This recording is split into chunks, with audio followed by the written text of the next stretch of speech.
Hi guys, it's Nancy. I'm just kind of popping in here for we'll call a bonus episode 2.5. Just a little experience we had over the weekend I wanted to share with you guys. We went out on Friday night. This is now Tuesday. I'm recording this.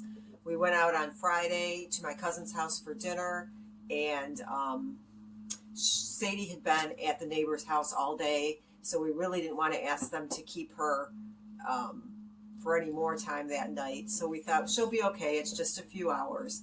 And we went out, fed her before we left, gave her all her meds, had her lay down, and gave her a bone to chew on for a while. Went to my cousin's house, had a really nice time. Ended up being there for about 5 hours, which was longer than I anticipated being there. So when we got home, it was a little bit late. Sadie usually goes to bed around 7:30, 8 o'clock. She falls asleep. So we got home around 10, and we opened the door. She's not in the living room where she usually is. And okay, sometimes if she gets sick of waiting for us, she goes and lays down in the bedroom. So my husband went and found her in the bedroom and just noticed she wasn't looking right. He put his hand on her head and felt her head tremoring. And we just knew. He just called me over. He said, I think she's having a seizure. And it was a small one.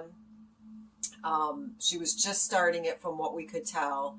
And she just kind of shook and didn't have the whole full-blown convulsions. Just was sort of shaking. And we got her attention. She was sort of awake for it. She's right next to me right now and wants up on the couch. So I have to help her up because she's getting old and can't jump up on the furniture anymore. But she finally stood up. I got her up. I picked up her back end and got her up and walking. And she just started doing circuits around the house, not really knowing us. We did finally get her outside. It's like 10:30 at night. It's dark out. You know, our porch lights only go so far, so we were watching her. We were taking turns staying out there with her. She didn't want to come in, so we stayed out there.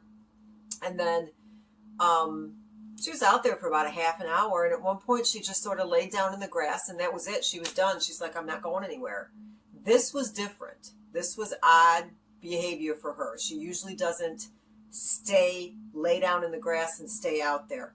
But again, she wasn't completely out of it for the seizure either. So didn't recognize us, couldn't bribe her in with treats. She didn't care about treats or food. But all in all, it took us about an hour from beginning to end to get her back in the house and laying down. And by about 11 o'clock, she was back to her normal self. So it was just, that's how these things can go. Every single one is different. She hadn't had one for about 7 or 8 weeks, so we were pretty happy about that. And just was the time. I'm just glad we got home when we did. If we would have got home 5 or 10 minutes later, she would have been doing all this by herself. I wish we would have got home 5 minutes sooner, and then maybe we could have preempted something somehow. But I just wanted to throw this little bonus, this, like I said, 2.5 in here. You just don't know.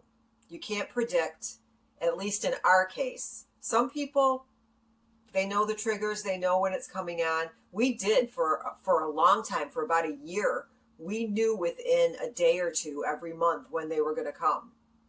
But now they're just haphazard whenever. So this is just like a little extra. This just happened. I thought I'd share it with you guys. So just, you got to be vigilant and aware all the time. So as always, go give your pets a big smooch and a big hug and love on them, and just love them. Just love them. Take care. I'll see you guys soon. Bye-bye.